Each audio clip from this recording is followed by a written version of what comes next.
Well, what are you guys going to do? Same act? You wear the same Pocahontas suits? You'll scare people away. Thank you.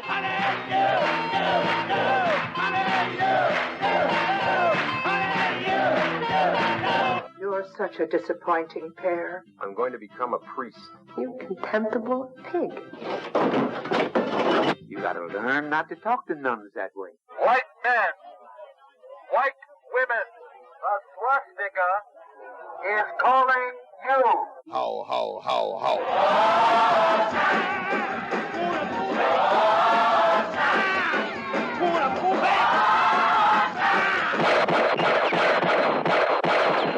No problem. Back to that same old place, sweet home, Chicago.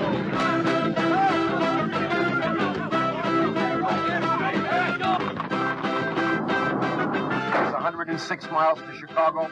We got a full tank of gas, half a pack of cigarettes. It's dark, and we're wearing sunglasses. Hit it.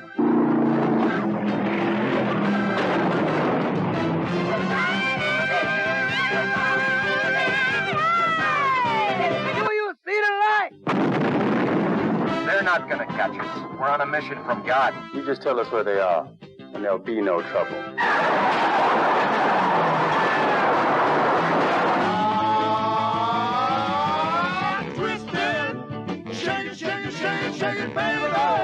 Use of unnecessary violence in the apprehension of the Blues Brothers has been approved.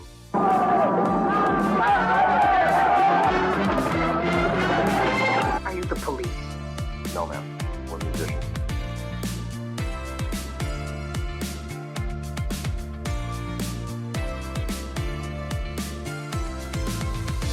Welcome to Dorking Out. My name is Sonia Mansfield, and it's 106 miles to Chicago. We got a full tank of gas, half a pack of cigarettes. It's dark, and we're wearing sunglasses. Hit it!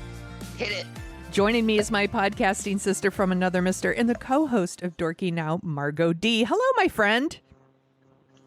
Orange whip. Orange whip. 3 orange whips. I love John Candy in this movie. Oh my God, everyone's so good in this movie. Everyone's so good. We are dorking out about 1980s The Blues Brothers, written by Dan Aykroyd and John Landis. John Landis.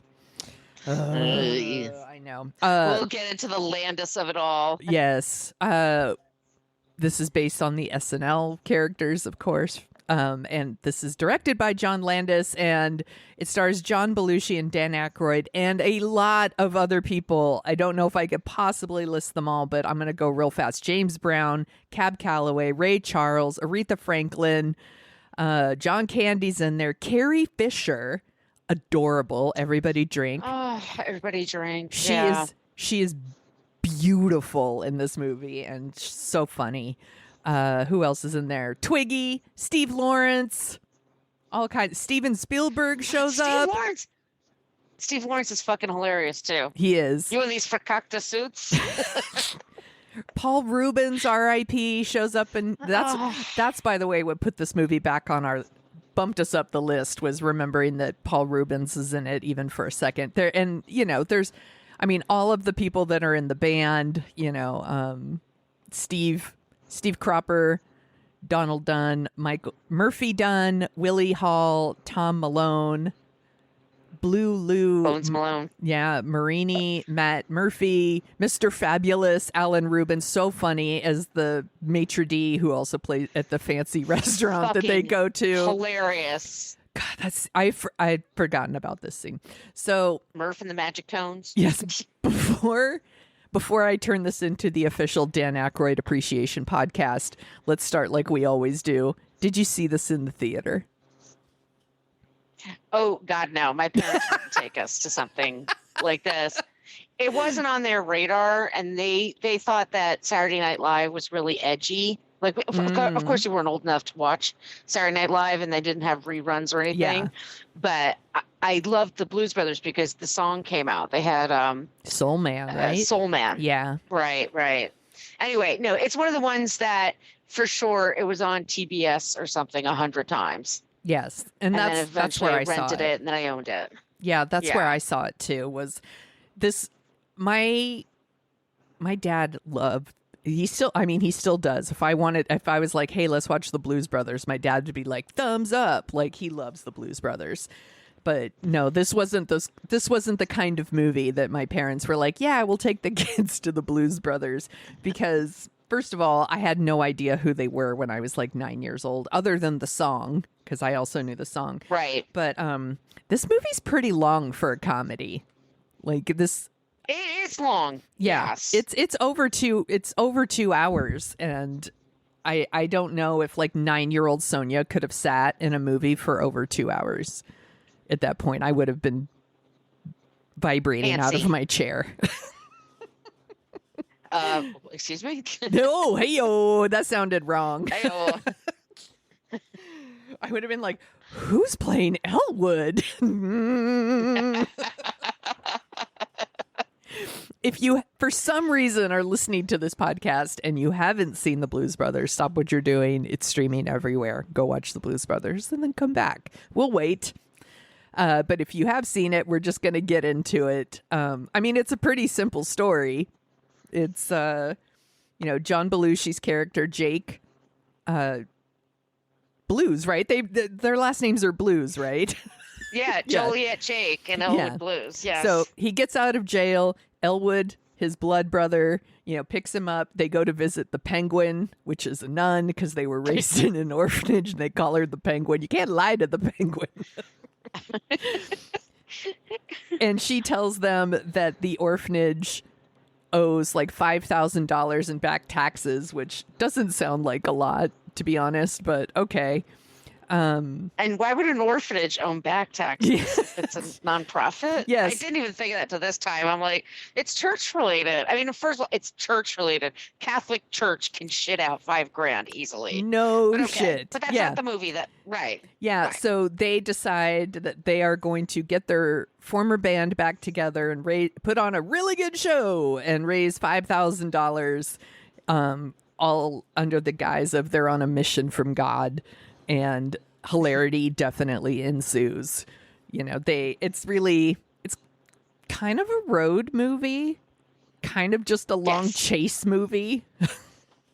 It's chases with dance sequences. Yeah, and with music. sequences. Yeah, so it's also like a musical.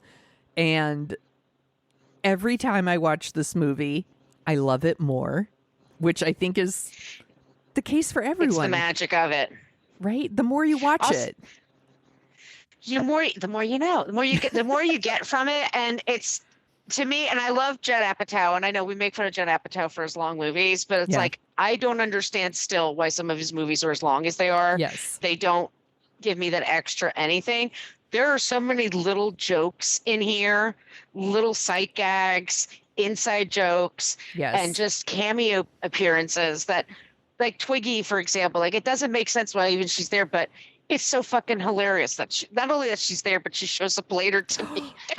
The idea that like Elwood would charm her at the gas station and be like, "Hey, there's like a motel down the street, and maybe we could meet up there later at like midnight." And she's like, "I have another plan, but maybe." And that she would actually, gorgeous Twiggy, would go to a hotel at midnight to hook up with Elwood. I mean, I get it. I would also wait at the hotel for Elwood, but. Oh, yeah. I mean, I am warm for his form. This is the first time I watched it. I haven't watched it in a couple of years, maybe. And I was like, oh, yeah, I'd hit that. I mean, he could have this. Yes. It's better way to say. He could have this. Also had that reaction in this movie. And I'm like, have I been single too long? Is that why I watched this movie? And I'm like, it's just my type. Like, yeah. I would say yes to that. He's sexy. I think he's sexy. I think he's sexy, and I think it's because, well, first of all, it's because he's tall. That's like half the battle right there. But also just the goofiness and the dancing and all. Like, it's funny. It's funny. I just like funny guys. Is really what it comes down to. Yeah. But young Dan Aykroyd he's kind of hot. Kind of hot. Apparently, he did well with the ladies, and I totally get it.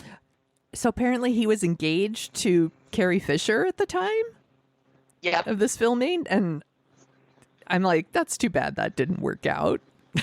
Well, that's cute. But then she went to Paul Simon, and they were cute together, but that didn't work out. Yeah. She worked out the way she was supposed to, but it's fun to see her, like, especially that young. Yes. At that part of her career, and just so she's the former girlfriend of Jake. Like Jake dumped her, but he went to prison too. I mean, he's no prize, but like the women fall all over themselves for the Blues Brothers. Yes. Basically. But it's hilarious that, first of all, I remember seeing this for the first time, and I was like, that's Princess Leia. To me, she was the biggest star in this movie when I saw it. Right. I was like, that's Princess Leia. What the fuck? Like, the fact that somebody would stand her up at the altar, like, blows my fucking mind. Like, because we don't know who she is through the whole movie. She's just this woman that's trailing them and trying to kill them. And she's kind of the coyote to their roadrunner, basically. She's trying to drop like anvils on their heads, and they're just walking along and they're just missing them. It's pretty funny. But when we find out who she is at the end, I mean, skip to the end, it's hilarious. Like, that stuff is so funny with his, like, it's not my fault. And like all the I ran out of gas.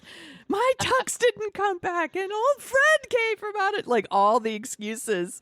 And he's like, it wasn't my fault. I swear to God. He's so desperate. He like loses his cool for the first time in the whole movie. And takes his glasses off. Yes. That's a big deal. Yeah. And then those eyes, I mean, they're great. Yeah, she can't say no to those eyes. How could you? How could you? He's like a big teddy bear. Yeah. And supposedly Belushi, like, they had a very hard time keeping him on set. They had a cocaine budget put into the movie. It's so sad. Like, well, and again, I see. Look at it differently. I'm cracking up. I'm like, no, because I'm like, again, I was like, those eyes, right? Like, how do you say no to those puppy dog eyes? He's probably like, please let me do drugs. And they're like, fine. He would walk off set and just show up at people's houses, and he'd say, can I have like a sandwich, a glass of milk, and can I crash on your couch for a little bit? And invariably people would be like, yeah, sure. Yeah. It's Belushi. Yeah, that's fine. Yeah. He's a trendsetter. Robert Downey Jr. would do it years later. Yep. I think Andy Dick tried that as well, and people were like, fuck you, Andy Dick, get out of here. God, no. There's something special about Belushi that you're just like, of course you come in. Yeah. He is a big teddy bear. Yeah. But also his dancing too, and the stunts that he can do. It's bananas. So Landis, it was one of the most expensive movies at the time. It didn't make its money back. And the movie there's several movies going on here. Yes. For sure. So I get why.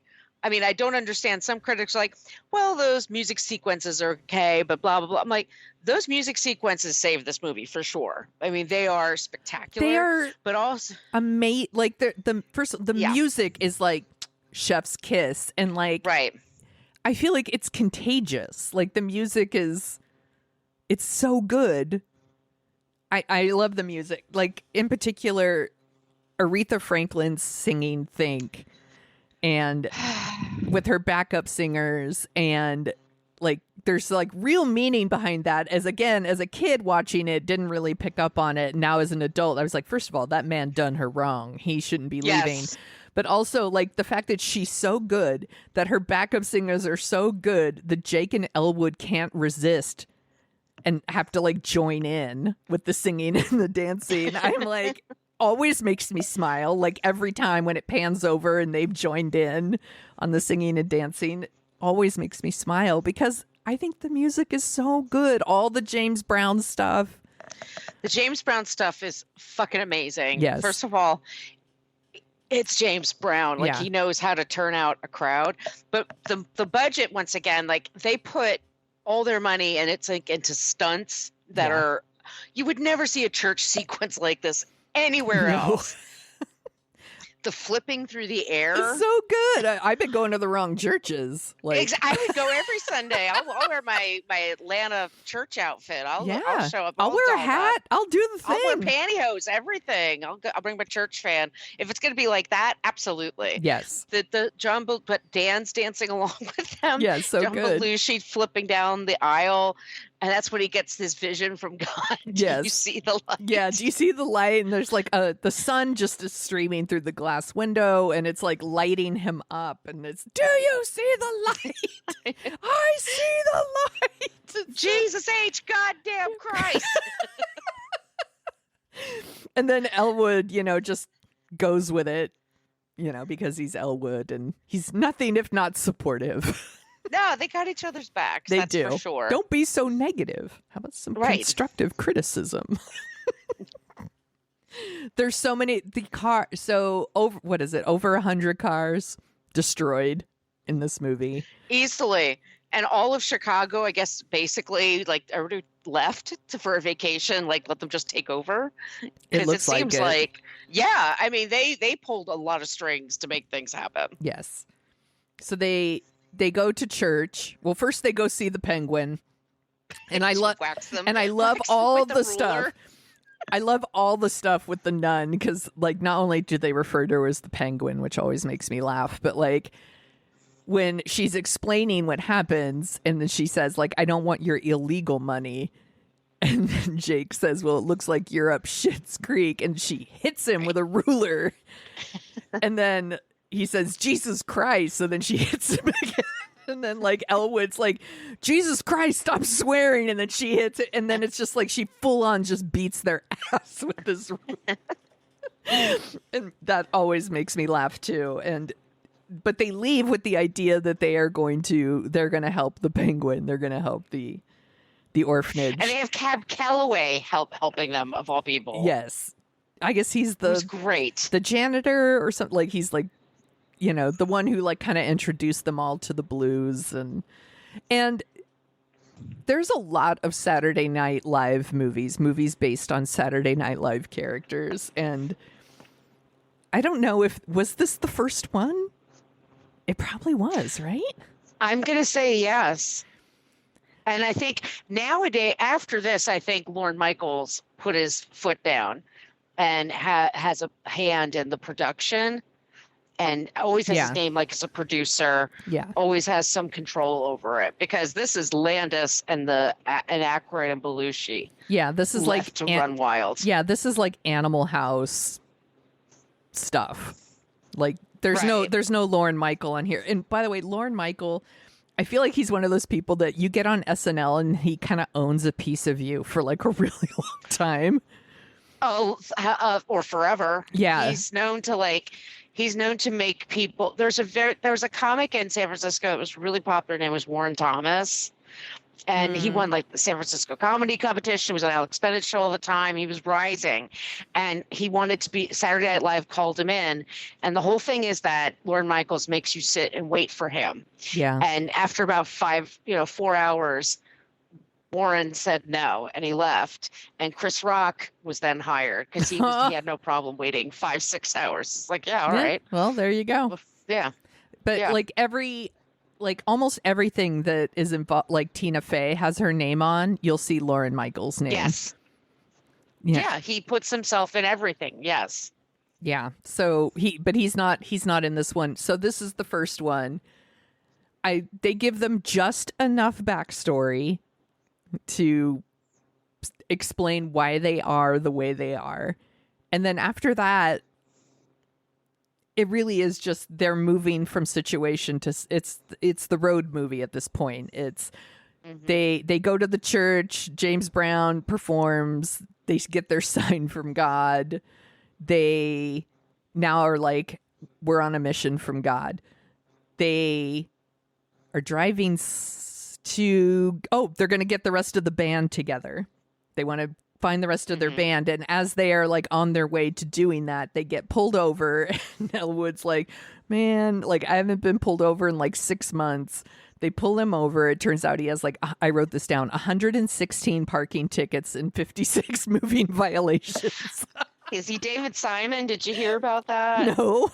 What? The guy that I think Law and Order. I mean, David Simon. No, The Sopranos. Is that the creator, David Simon? David Simon did The Wire and Homicide: Life The on the Street. Wire. Yeah. He apparently recently his whole thing in life is trying to get rid of those speeding cameras because he has so many tickets. He's basically going to lose his license any second, and he bitches about it all the time. Yeah, it's hilarious. Have you ever? It's like, don't drive in New York. You're rich enough. Yeah, that's true. Have you ever had your license threatened to be taken away or anything like that? No. No, I have. Oh, really? What happened? Back in the day, I had a Z28 Camaro, and I drove really fast. A bitchin' Camaro? Yeah, it was a bitchin' Camaro. It was wicked fast, and I got many a speeding ticket and some illegal U-turns, and they were threatening to take my license away. I had to do traffic school and all that stuff. I've done traffic school, which is brutal. Yeah. Yeah. It was boring. I think my friend Smith and I actually did traffic school together. Like, we went to one of those comedy ones, and we were like, this ain't funny. Yeah, I went to a comedy one as well. I've done that like 2 or 3 times, and there's always somebody that keeps like wanting to talk. Like, they have all afternoon to do this. Shut up. So they pull him over. He's got just a few parking tickets and moving violations, so they're going to arrest him. He just speeds off in their amazing Bluesmobile, which is a former cop car, which I love.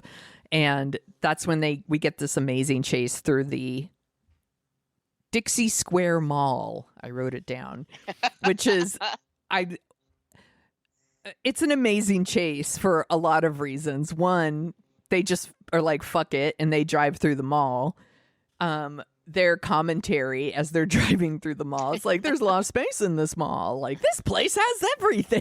Like, disco pants and haircuts. Yeah, they're so deadpan, like they're driving anywhere else, but they're really in a fucking mall, and that the cops would actually drive through a mall too to like catch them. I'm like, yeah, that's people are just smart. Like diving out of the way. Like, the budget for the stunt people must have been insane. They're taking so many chances, and all the money's there, and the cocaine. Yes. I see it all. And I think it's great. It's all on the screen, all the car chases, and the fact that they are coked out of their gourds.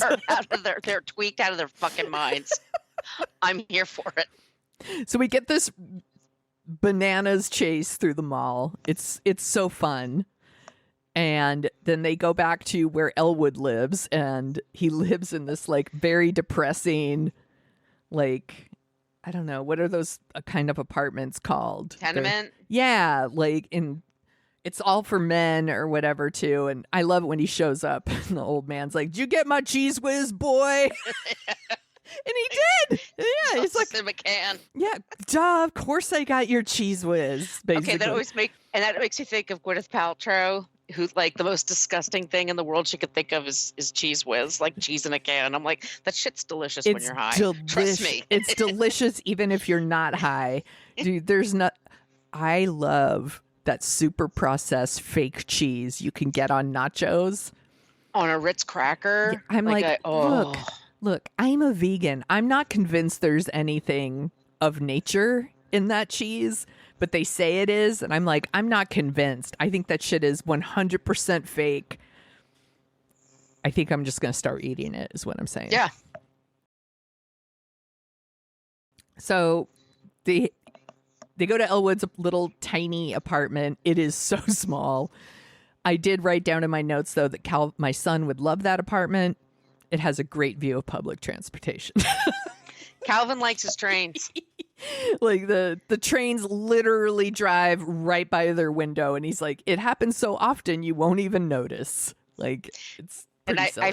I said this before, but my family, my grandparents, they lived by JFK Airport out in Far Rockaway, and every once in a while we'd all be talking, and then all of a sudden you're boom, like it just coming over the house, and the whole house would shake, and you just stop talking for a minute, then we just kept going. Yeah, you get used to it. Oh yeah. You absolutely do. I'm like, Calvin would love that apartment. He would just sit there all day and stare out the window. Then what happened? Oh, then we get John Candy shows up. He's Jake's parole officer. Always happy to see John Candy. R.I.P. Yeah. Taken way too soon. He's clearly having a good time. He might be doing the cocaine as well. I'm not saying anything. I'm not going to speak, but I'm not judging either. It's 1980. Oh my gosh, no. They were probably all partying and having a great time. Yeah. No judgment. People didn't know it was addictive yet. Yeah. People get addicted to a lot of different things. I'm not going to judge. Yeah, as I sit here and drink my rosé. Well, Yeah, exactly. I'm going to hit my wine in a second. That's again. Carrie Fisher shows up. She set off a rocket launcher the night before. This time she sets off like a bomb that again they just walk away from like unfazed Without a scratch. Yeah, without a scratch. Just, oh man, what are you gonna do? We got to get going. Dust off. Start searching for their former band members. They find a bunch of them working at the Holiday Inn. Murph and the Magic Tones. Until then, don't you go changing. I would not see that band. I would turn around and walk out. But the bar itself looks pretty cool. I actually probably would stay. It's like a yacht rock kind of situation. They wouldn't That's play true. too loud, I think. That would be yeah. Valid. They would play songs I know and it wouldn't be too loud. Yeah, that's true. I wouldn't mind that, actually. I take it back. I'd probably stick around. I'd probably drink too much. Drink a bunch of Long Island iced teas. So they get those guys back. I'd be throwing up in the plant. Oh my God, I would totally throw up. That shit is poison. Don't drink Nasty. Long Island iced teas, y'all. It's a one-way ticket to alcohol poisoning. They get these guys pretty fast. Then they track down Mr. Fabulous, who works at a very expensive restaurant in Chicago. And they're like, we're not leaving until you agree to play with us. And I think this whole scene is hilarious. Like, they so order, funny. like, the fanciest champagne they can get. They order, like, shrimp cocktail, because I guess that's what they think is fancy. They're just like, give us 5 shrimp cocktail. And Elwood seems to only eat, like, bread and shrimp cocktail. Like, everywhere they go, he's like, plain white toast, dry. Like, they're just throwing food into each other's mouths and catching it. yes, and they're the whole thing about, like, they fill up Jake's glass and then Elwood holds out his glass and they're like, wrong glass, sir. And the way he, like, shakes the glass at them, like, fuck you, fill up my big glass of champagne. It always makes me laugh. And we get Paul Rubens as one of the waiters. R.I.P.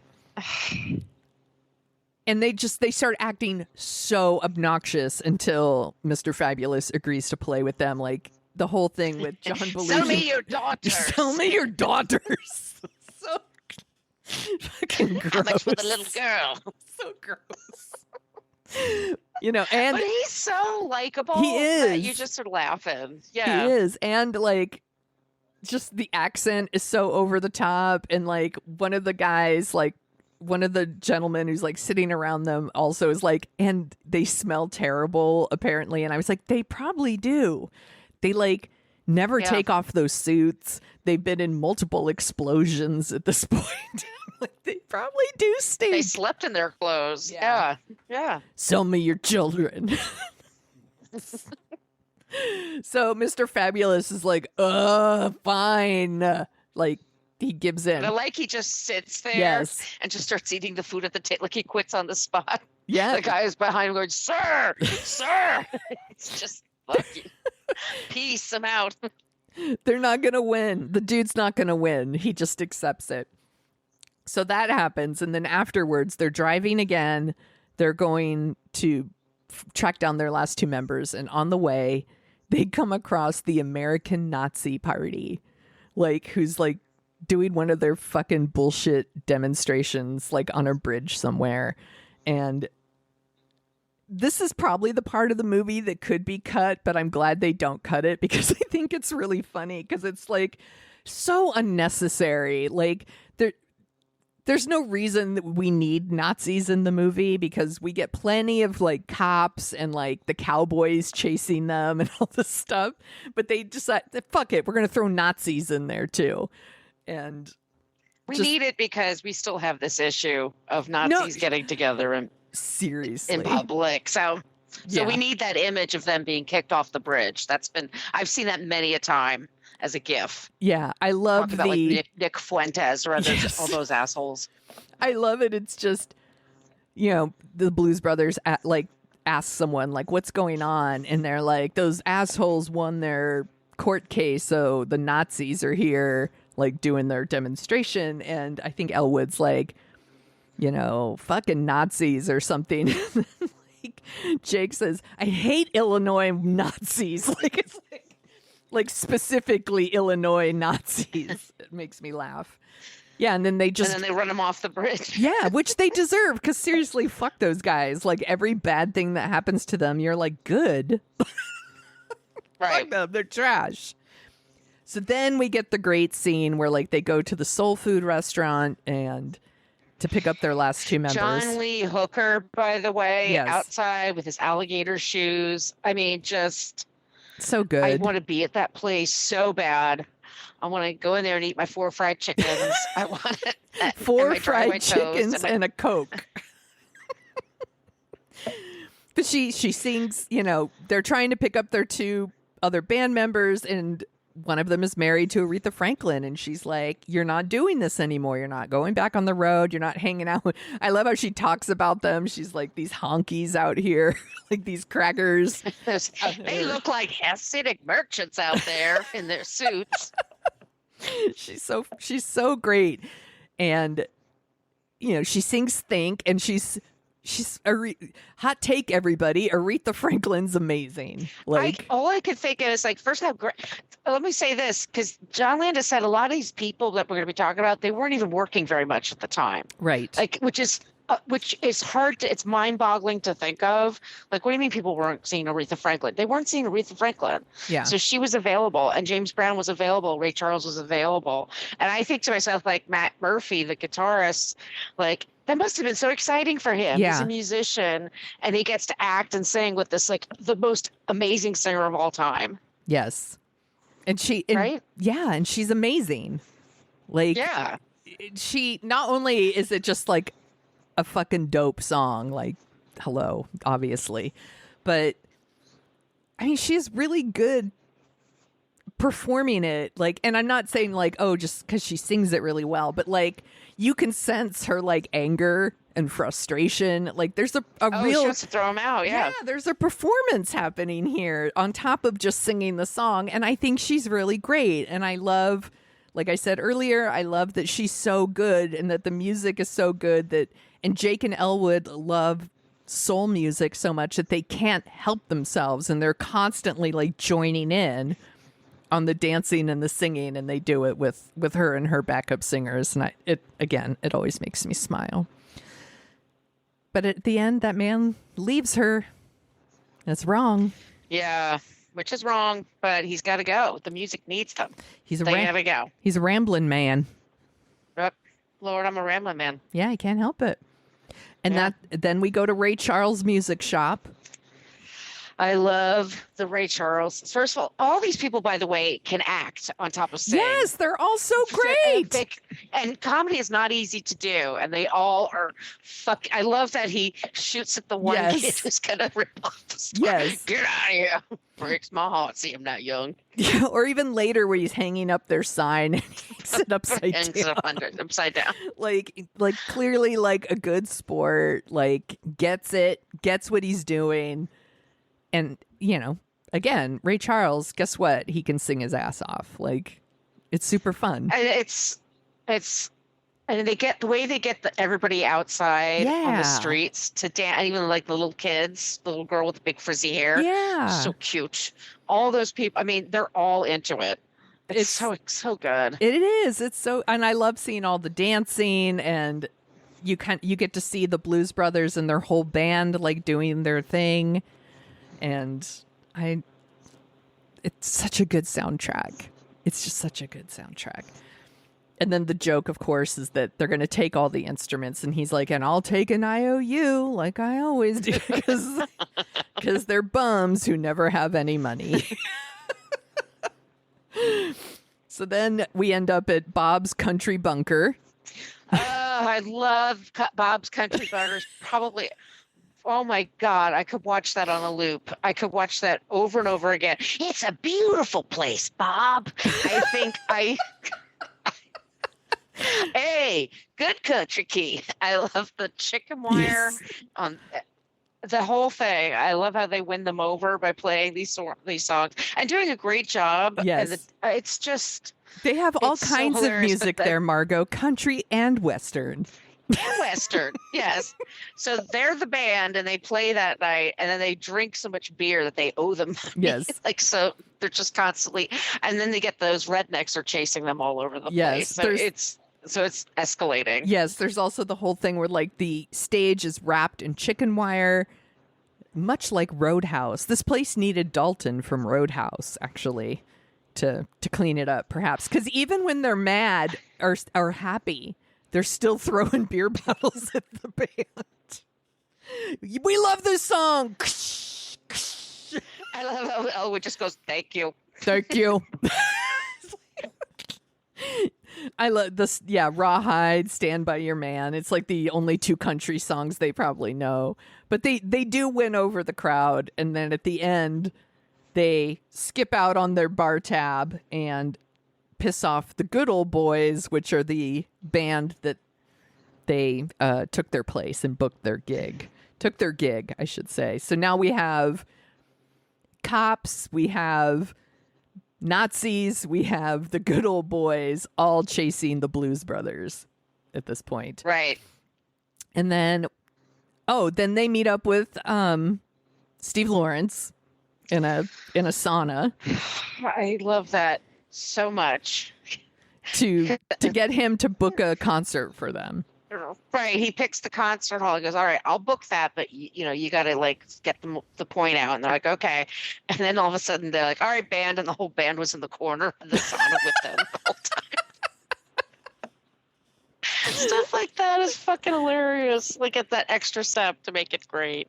It's just so funny. And then to promote the show, they just drive around in the Bluesmobile with this massive speaker on top, and they're like, come see our show. Our show's going to be at the Palace They're going Hotel. to the lake where people are swimming, and it's ladies' night Yeah. at the Palace Hotel. And And I'm thinking, okay, we'll be there, Yeah. by the way, Dan Aykroyd. I would be there right in the front row. Yep. Throw my Spanx up on the stage. I've got shapewear with your name on it. Yeah! Woo! So sexy. So sexy. By doing this, of course, they're basically alerting everyone who's chasing them to where they are. So, like, and at a certain point, they come across Twiggy at the gas station, which we already talked about. And he's flirting with her. And, well, we meet up at that hotel at, like, midnight. And she's like, But little did he know, it really worked. So sad. He missed out. She missed out, too. She missed out. Yeah. She did. So they are on their way to the Palace Hotel, where now everybody, there's a huge show, like there's an audience there, but also the police, the Nazis, and the Good Old Boys are all waiting for them at this hotel as well. And they're late, so we get a performance of Minnie the Moocher by Cab Calloway that is super fun. It's so great. And all of a sudden they have him like in the white suit. Yeah. And the band all in white. And it looks amazing. And I have to say, it's the most enthusiastic audience of all time. I think everyone would go on the road if they had an audience like that. They're so into it. Yes. And you can tell, like, he's having a really good time. And it looks really fun. I would love to go to that show. Same. Yeah. And then Jake and Elle come out, and I love all this work they've been putting on, and they come out and they do 2 songs. 2 songs. But they're so good. Like, I do love those 2 songs. It's Everybody Needs Somebody to Love and Sweet Home Chicago, and it's so They're the Blues Brothers. They're so fucking fun. Like, and the music's so good. How could you not love it? I don't know. Right. Well, so do we get to the part where I should tell you about my friend? Yes, tell me. So they go. So they're gonna get. You know, I love that they're waving to John Candy, who waves back to them like as they're singing, and they're sneaking out of the joints. And they go backstage, and that's where they meet the manager, the album guy that's going to give him a record deal. That's my friend's father. Oh, his name was Michael Klempner. That's him. So he was a guy that in the 70s, he worked with all the bands.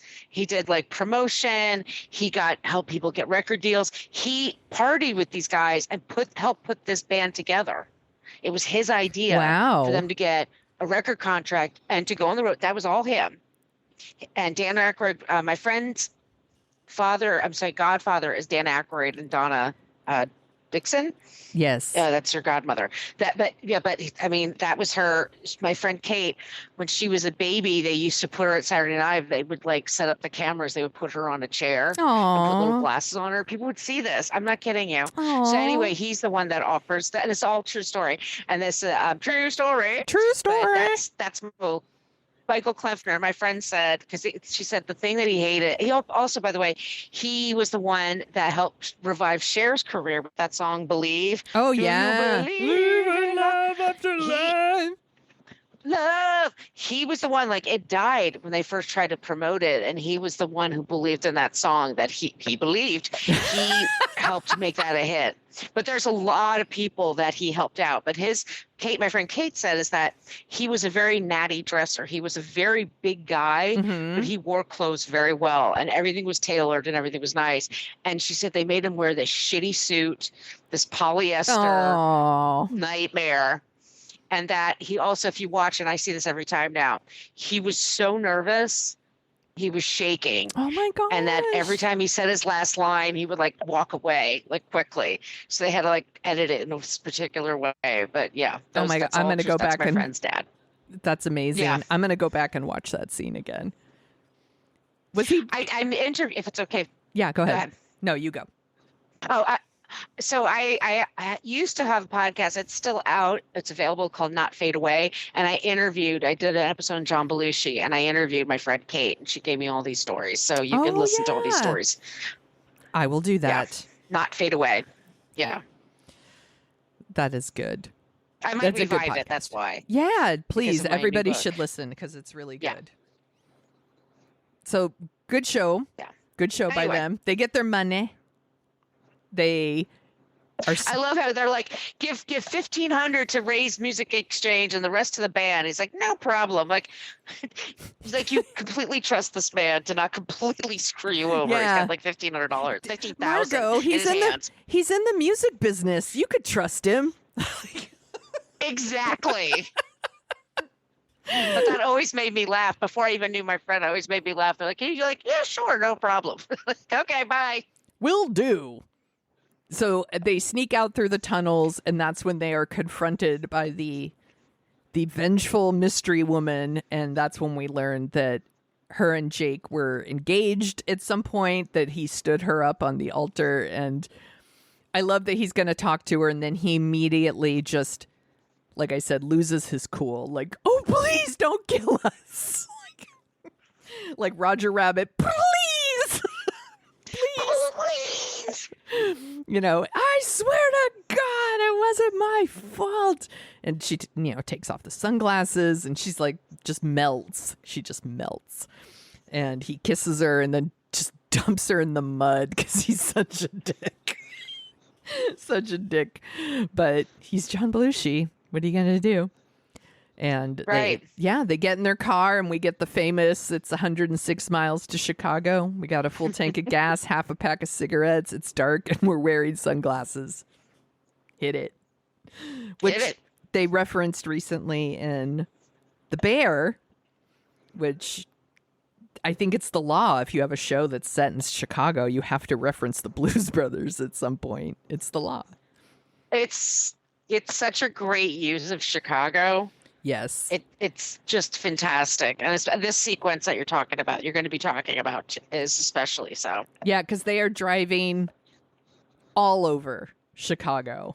Like, again, like Margot said, I'm like, they must have paid to send everyone out of town. I can't think of another way they possibly filmed this safely, because they are driving all over. Elwood is a really good driver, y'all. Like, I would get in his lift. Mhm. I would give him 5 stars. Oh, I would do a lot of things with Elwood. I would get in the front seat of that lift. I'd ride him like the bus, y'all. Let's be serious. We're such dirty old ladies. We're like a horny Laverne and Shirley. We are. Where's our reality show? He is a really, really good driver, and he is able to avoid all of these. I love they put the camera like mounted on the car, kind of like French Connection style, so we get some really good chase sequences here, and a lot of really practical car crashes and stuff that is pretty rad. I don't think we see stuff like this necessarily anymore. I feel like it's normally visual effects at this point, but it's pretty good stuff.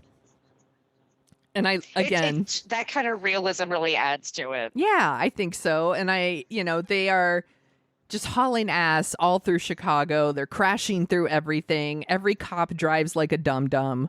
They're all just crashing into each other and flipping upside down.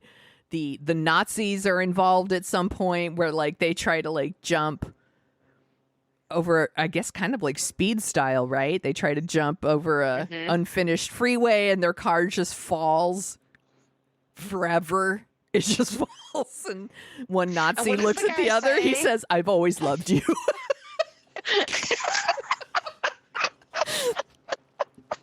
Like, it's just so ridiculous. And then like the Nazi car, because by the way, they're both driving, like all the Nazis are driving like Pintos or something. like on top of being Nazis, they're also driving like Pintos, and the car falls like all the way through the street, and then the other thing of Nazis like falls into the hole in the street. It's so ridiculous. It's so funny. And then the good old boys, Elwood had put glue on their gas pedals, so like their car just fucking speeds and crashes into something. And so now it's just the cops, and it's not just the cops actually, because it's like the National Guard has been called in at this point. So they have like, and SWAT, right? It's a SWAT team. Yes, because they have the guys like yes, exactly. Yes, the guys that are like hut, hut, hut, hut, hut, hut, hut, and they're like scaling down the buildings, and like it is madness. And they all show up at the Cook County Assessor's office, a hotbed of activity usually, where Steven Spielberg is working. He's on his lunch.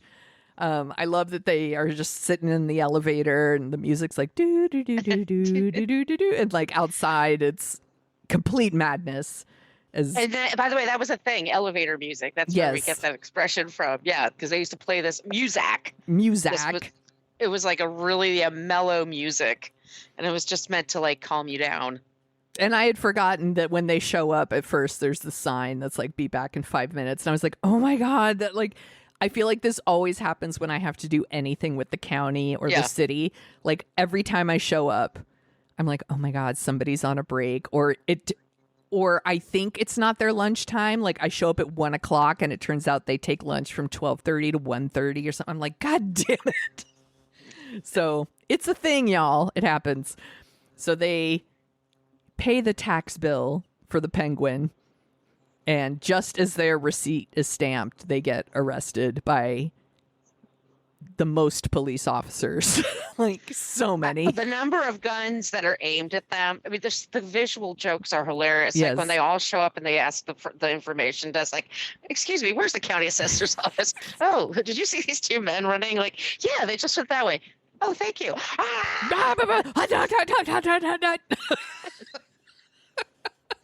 The number of people, it's so outlandish, it's so over the top, but it frickin' works. Yes. And they get arrested, and then it just immediately cuts to, like, they're all in jail, including the band. I don't know why the band's in jail, but I guess for aiding and abetting, I don't know. But the band's in jail, too, because they have to be, because they're all going to play Jailhouse Rock. And, of course, it's rad. It's and great. They're so good, and I love that the prisoners all start dancing. And the first one dancing is Joe Walsh of the Eagles. That's right. I saw that. All the little cameos throughout this movie. It's so great. It's just such a fun, like, entertaining movie. It's over 2 hours again, which isn't great for a comedy, but at the same time, I'm like, I don't know what I would cut out because I know like the movie it so well now. Yeah. And even the jokes I expect, they still make me laugh. The performances totally hold up. Yes. And at the time, of course, the studio wanted more modern performers, and they had to stick to their guns and like, no, we have to do blues, we have to do soul music. We're not doing this other shit. And that they were right with their vision, and they realized it. And it's a great tribute to John Belushi. He's great in this movie. Yeah, he is. He's funny. He's funny as shit. I mean, it works as a comedy. It works with the music. It works as an action. Yes. It works. I think that's why it's lasted as long as it has. Like, this isn't a forgotten movie by any means. Like, people still love the Blues Brothers. I posted something on TikTok, and people, there were quite a few views. People are like, yeah, the Blues Brothers are fucking dope. Yeah, I put things on TikTok too, and I got right away. Yeah, people were checking it out. Yeah. Because it's great. And people of our generation, Gen X, we grew up watching this movie. Like you said, this is definitely a TBS movie. Absolutely. And it could be on like all afternoon. Like sometimes they did. There is a Blues Brothers 2000, which is not good. I have never seen that. It's not good. But yeah, Blues Brothers, sometimes they would play like back to back Blues Brothers, because it is such a long movie. And if you have commercials, you've got like 3 hours or something. But there's always something there I find new and funny and different. And like I said, there's so many good little Easter eggs in there. Yeah. The only thing is that they wanted to get Little Richard, and at the time Little Richard was a Christian and wouldn't do it. And it would have been amazing if they had Little Richard as well. But I'm so happy for all these performers, to Ray Charles and Aretha and James Brown, to have like this chance to it revived all their careers. Yes. And the music, and it revived this music, which was really important. Yes. And this happened again. I'm going to say, what was that? 91 maybe, when the Commitments came out, and the Commitments did like this idea of Dublin soul. And oh my God, we should do the Commitments soon, because I'm going to Dublin. Oh, well, yeah. Do we do it before or after? Yeah, actually, maybe we should do it after, huh? But that was another one where like all these songs that were performed by the Commitments, and that soundtrack was everywhere. The Commitment soundtrack, it like reintroduced people like Otis Redding and Wilson Pickett and stuff like that to a whole new generation of people. So yeah, it's good stuff. I love it. Anything else to say about the Blues Brothers? Good pick, Margot. Oh, thank you. No, I just love it. If you haven't seen it in a while, put it on. Yeah. It's freaking great. It's funny. It's amazing. Yeah, and see if you respond to Dan Aykroyd the same way we did, which is sending each other gifs of like back and forth. We're ridiculous people. Do you want to hear some other movies from 1980? Yes, please. Okay, we've done a few 80 movies, so I tried to dig a little deeper, so I'm sorry if these have come up before. Dressed to Kill. We need to talk about that one day. We absolutely should. I do like Brian De Palma movies. I like him a lot. He's problematic, but I like him. Yeah, does that make sense? But I also love Hitchcock. Yes, this movie. I don't think it's well. Fame. I love Fame. I want to live forever, Sonia. As you should. We should definitely do Fame sometime. That would be a good one. It's for too. Irene Cara. Yeah. Hollywood Nights with a K. Nights. Is that with Stallone? Oh, who's in Hollywood Nights? I want to say Robert Wall was in it, but he probably wasn't the star. Let's see who was in it. Sorry, I should have looked this up before, but Robert Wall is one of them. This is it's like one of those like American Arliss? Graffiti. Arliss? Fran Drescher's in there. Michelle Pfeiffer shows up for like a second. Tony Danza's in there apparently. This is one of those like American Graffiti type movies that I remember my dad trying to tell me was funny, and then I watched it and I was like, no, it isn't. Your dad's taste is questionable sometimes. Exactly. Okay, more movies. The Jazz Singer. I like the Jazz Singer. The one with Neil Diamond. I don't think I've never Diamond. seen it. I love it. Was on HBO. It was one of those. We were early HBO adapters, and so it was on all the time. But I also super love Neil Diamond. So I remember younger me used to mix up The Jazz Singer and All That Jazz. Oh, there are different. They're very different movies. Yeah. In fact, recently I was like, I wanted to watch All That Jazz because I haven't seen it, and probably since I was like too young to see it, and it's not streaming anywhere. I was so disappointed. It might be the music, yeah. So I don't know. I guess I'm on a Roy. Maybe it's a Roy Schneid. Yeah, the Schneid. Scheider. Okay, more movies. My Bodyguard. I like that movie. Yeah, I remember liking also that Chicago, one. I think. I think you're right. Here's a horror movie that I like quite a bit. Prom Night. Prom Night. Yeah, it's very good. With Jamie Lee Curtis. This is like after Halloween. She was the Scream Queen. Yes, she was a Scream Queen. I legit love the movie Prom Night. I think she's great in it, and the movie's bananas. It's so good. Stir Crazy.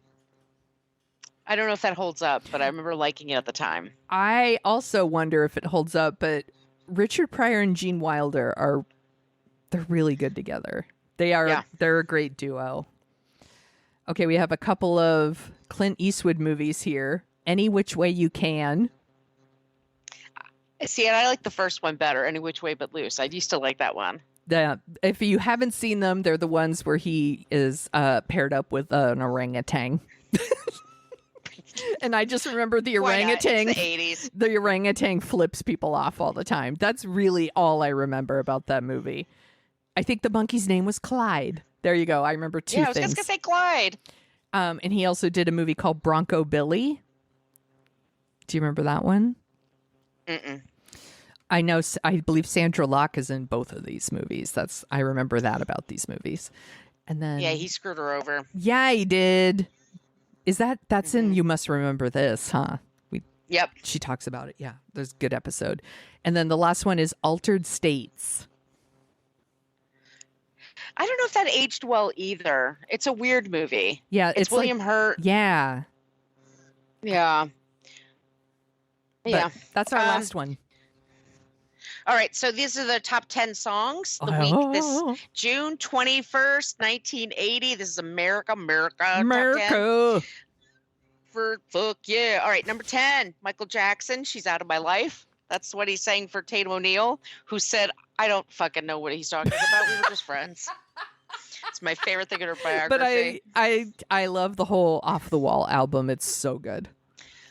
His music was great. Yeah. I will say that. He's a creep, but his music was great. And exactly. This was we'll move on. Number 9, I love this song. Gary Newman, Cars. Yes. Fucking holds up. That's a good one. Number 8, I love this song. I'm such a dork. Robbie Dupree, Steal Away. Why don't we steal away? That is yacht rock. Chef's kiss yacht rock right there. That's some yacht rock so there. Good. Number 7, Elton John, Little Genie. Good song. Love Elton John. I love him too. Number 6, this was my mother's favorite song. Billy Joel, It's Still Rock and Roll to Me. That is so funny. That's your mom's favorite song, like of all time. Oh yeah. No, but like at that time, Yeah, I yeah, remember. yeah. Like anytime it came on the radio, she would get really excited. Oh my God, everybody she'd sing loved. along. Yes, everyone loved Billy Joel. I mean, people still love Billy Joel, but you know what We I were mean. from Long Island, so that could be a thing too. But anyway, Yeah. Number 5, you'll love this. Bob Seger and the Silver Bullet Band, Against the Wind. That's a good song. I love Bob Seger. Not Yeah, ironically, I legit love Bob Seger music. He's great. Love. Number 4, this could be a divisive one. Bette Midler, The Rose. Boo. No, that's, you know what? That song is fine. I remember younger me thought it was a beautiful song, and older me's like, "Bleh, bleh." So you taste change. Number 3, Ambrosia, Biggest Part of Me. That is a You're the biggest part yacht of rock. me. I'm obsessed with yacht rock right now. So these songs they're hitting me. Yes. Paul McCartney and Wings, Coming Up. I love Paul McCartney and Wings. Me too. Love. And this song is fucking dope. Number 1 song when this movie came out, Lip Sync, Funky Town. Oh my God. Now that's going to be stuck in my head all day. Funky Good song, Town. man. Did you see the Kids in the Hall movie Brain Candy? Of course, we have to put that on the list. The pill that they take that makes them all remember the happiest time of their life or something. And the one is the woman who's at the disco dancing to Funky Town, and they use Funky Town over and over. It makes me laugh. So good. We need that movie. We need to put that on there. Yes, we could do that one. We could do that one whenever we want. We're the bosses. That's right. Yeah, nobody runs us. That's right. What else are you dorking out about, my friend? There's not a lot out there. You know, it's the summer, but Netflix has a show called Painkiller, which Hulu did a series called Dope Sick, which starred Michael Keaton.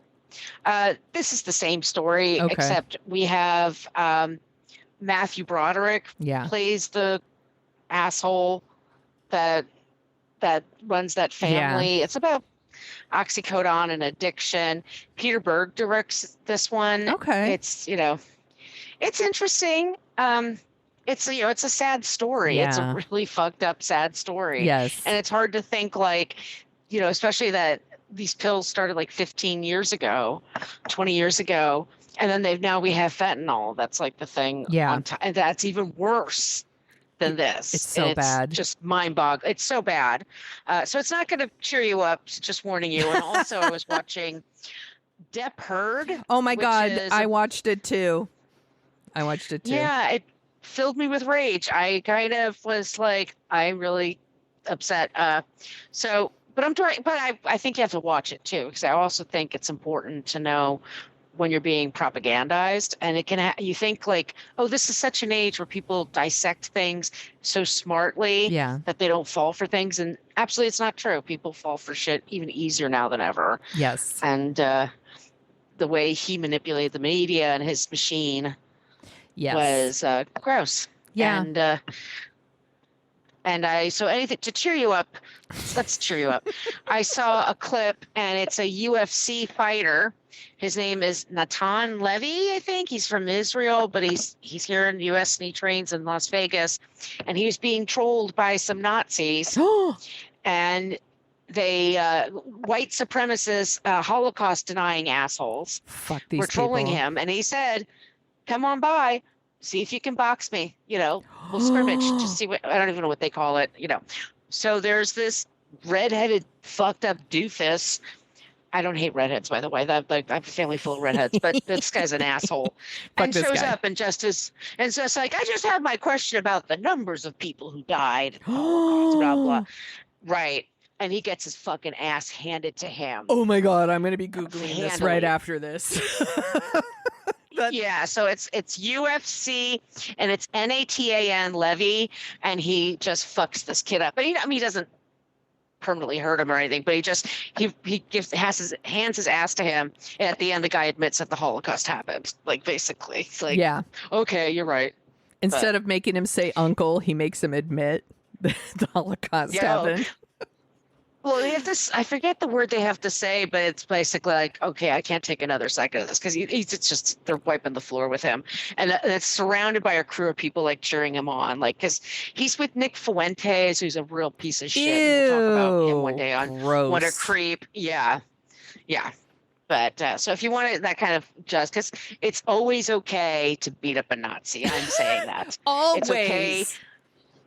Always chase them off a bridge. Yes. Beat the shit out of them in a UFC scrimmage, whatever they call that. Yes. Do it. I agree. Hot take here, everybody. Fuck Nazis. Woo! Like, no, they're bullshit. And they deserve to have their asses kicked. I'm fine with it. Was the guy Richard Spencer? Yes. Somebody walked up and just punched him in the face once, and I was like, I'm fine with this. I'll allow it. When they put the Phil Collins, all been a pack of lies. do. Perfection. Goes so right to the pleasure center in my brain. Yes. And it goes, yes. Speaking of the pleasure center of my brain, I spend probably too much time Dan Aykroyd, and I spend too much time on TikTok. But one of the things that's going on right now on TikTok that is just I fucking love, it makes me laugh every time, is you can just like put in the search bar like dating voice prompts, and women are acting out like Hinge voice, like men leaving voice prompts on their profile. Like, instead of writing out something on your dating profile, you can record something like, you know, about what your perfect date is, or stuff about you, or whatever. And these women are like acting out what men are saying in their voice prompts, and it's fucking comedy gold.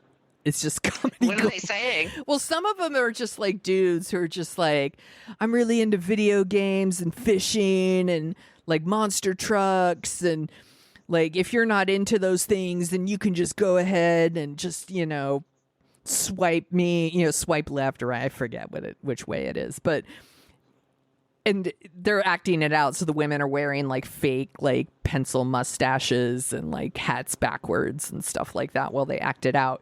And that one in particular made me laugh, because I was like, dude, it sounds like you're looking for a friend to go to shit with you, is what that sounds like, which is fine, by the way. Yeah. Like, why? Well, I don't know. I mean, people don't have to be into like the exact same thing as you, but whatever. But you know, there's a lot. Some of them are just it's pretty non-offensive. Like, some of it is like, and some of time actually, I will say sometimes it's funny. It's like, my name is Sam, you know, S-A-M. It's pronounced Sam. You know, like they're, you know, pronouncing their names that are very easy to understand. Or there's dudes who are trying to be funny and it's just a fail. Like, they're not trying to be offensive. It's just a joke that doesn't land. But the women acting them out are pretty great. So definitely check it out. It reminds me of when a couple years ago, women on TikTok were dancing to voicemails from their ex-boyfriends. Like, exes were leaving voicemails where it's like, you're just a bitch, and that's why I broke up with you, and I'll never take you back. And then women were like, woo, like just dancing to them. So that's kind of one of the things I'm dorking out about right now. I also watched Depp versus Heard, or whatever it's called. I don't think it's going to change anybody's mind. I did read afterwards that some of the YouTubers in it are very angry that... Yeah, and Emily, what's her face, the lawyer, can go fuck herself, because she was gleefully... Yes. I watched a couple of her videos, because she used to do housewife stuff. Oh, I know exactly who you're talking about, yes. Yeah, she has purple hair and blue hair. Yeah. Yeah, and she used to just do a ton of like housewife stuff, like whenever because somebody's always in legal trouble, yes. So she would talk about it. But she started doing a Depp thing like every night. And yeah. I'm sorry, her comments were really fucked up. It's so fucked up. And like, it is, I will say, it is an interesting documentary, and it talks about the money, basically, that people made off of covering this trial on YouTube or TikTok, and and yeah, just that basically. Like, I'm trying to be very careful here because Depp fans are, but They're wackos. I'm sorry. Yeah, so there's that component, but I did read afterwards that a lot of the YouTubers and the TikTokers that they use in the documentary series are mad that their videos are being used without their consent. And I don't know like what the legality is, but I have a feeling that if you put it out there and it's public, I think it might just be out there and it's public and there's nothing you can do about that. They might have had to pay YouTube or TikTok for your videos, and you might want to read the small print on the, the terms and conditions of the products. But also what it means is they are probably receiving a lot of backlash from people who were like, you had some really garbage takes on Johnny Depp and Amber Heard, and so they're probably facing some sort of consequences for their actions, and that's what they don't like. So do with that what you will. Last summer you were dressed like, what's the Ryan Reynolds character I'm thinking of? The men's right activist. Oh my God, that guy was dressed as Deadpool. I was like, who's listening? Deadpool, thank you. I was like, and who's taking you seriously? But you are it's just a joke, and exactly. That fucking boggled my mind because I don't spend like a lot of time on YouTube, so I don't, when I watch YouTube, I'm usually watching it with my kid, and we're watching stuff about public transportation or ceiling fans. So I'm the other opposite. See, you spend more your time on TikTok. I spend more of my time on YouTube. So they're two different audiences. Yes. So I'm sorry to interrupt you, but when the Depp thing happened, there were people that were just devoted like 2 or 3 hours of time, big chunk of time, and like going through, because the testimony was, all of it was televised. Yeah. So they were just repurposing that, but they were making a shitload of money from it.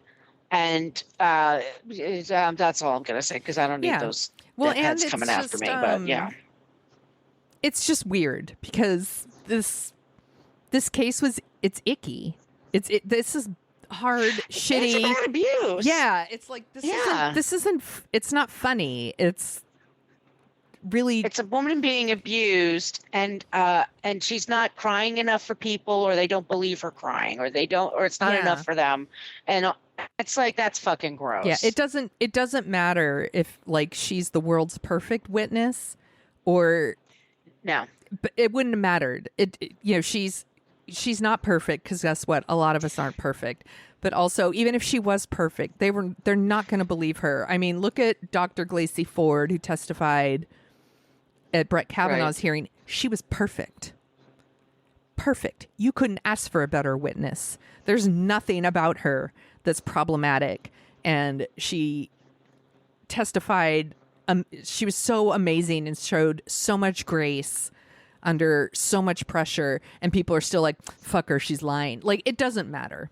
People are just going to believe what they want to believe, and that's what's fucked up. So there's that. I'm going to co-sign that. Yes. Yeah. There is that of that. On top of that, there's still the amazing Luann and Sonia in Crappy Lake on Bravo. If you're looking for something fun, it's continues. Paula Abdul shows up this time. It's fucking hilarious. Also, What We Do in the Shadows is back, and it's fucking killing it. It's so funny to me. Like, there's a whole thing now with Guillermo, or Gizmo as they like to call him, who is like slowly maybe turning into a vampire. It's like, it's very funny. And Only Murders in the Building is back, which I love, and has Meryl Streep, who's such a good actress that she could convince us that she's playing an actress who isn't good. And that, just all of that. And Paul Rudd is hilarious and handsome, and fucking, he's a wizard. And it's so good. I'm happy it's back. I think that. No, I'm glad you remembered to mention those good things. Yeah. I forgot to look up Hulu. Yeah. I'm trying to think what else. No, those are it. That's it. I feel like that's plenty. Yeah. This was fun, though. I'm so glad we did the Blues Brothers. My friend. It's just what I needed last night, too. Yeah, me too. Me too. It was a perfect Friday night. Yeah. Perfect Friday night movie. Where can people find you on the internet? As long as Twitter exists, I'm at Brooklyn Margot. I'm on Threads and Instagram at Brooklyn Fit Chick. That's the name of my site. And then I'm on the TikTok at my name, Margot Donahue. And I've got film clips in there. And then I also like to take clips of people dancing and then mix weird music see if it hooks up. And I have Anne Margaret and Blackstreet doing a thing now. That's really fun. So I basically, I kind of did the same thing without really thinking about it with my Dan Aykroyd dancing and Blues Brothers and put all the pretty girls walk like this. So you can find me on The Sonia Show. I'm also on Twitter, as long as that's the thing, Instagram, Threads, TikTok, Facebook, all the things. We also co-host a podcast called What a Creep. So if you like the sound of our voices, please check us out there. We talk about creeps of the past and the present. And then we end every episode with someone who's not a creep. And right now we're talking about Shein and Temu, which are the online retailers that are suing each other. And we had a couple people write to us that are creators. And they were really happy that we did this episode. You should... Yes, check our Instagram messages. I will. Yeah. I will. I'll absolutely. I'm so glad. That makes me happy. Yeah. I love it when that happens. If you like Dorking Out, please follow us on all the things at Dorking Out Show. Again, Twitter, Instagram, Facebook. I'm trying to be more active on our Facebook and our Threads, but you can also join the What a Creep group if you want. You just have to ask to join, and people talk about Dorking Out Show in there as well. Yeah, just say you're with the Dorking Out Show and they'll let you in. Yeah, they'll let you in. So it's totally fine. I think that's it. Thank you so much, friend, for spending the time to talk about the Blues Brothers with me. I gotta find an orange whip now. I really want one. Let's get some orange whip. That sounds good. Let's do that. Did you get my cheese whiz, Margot?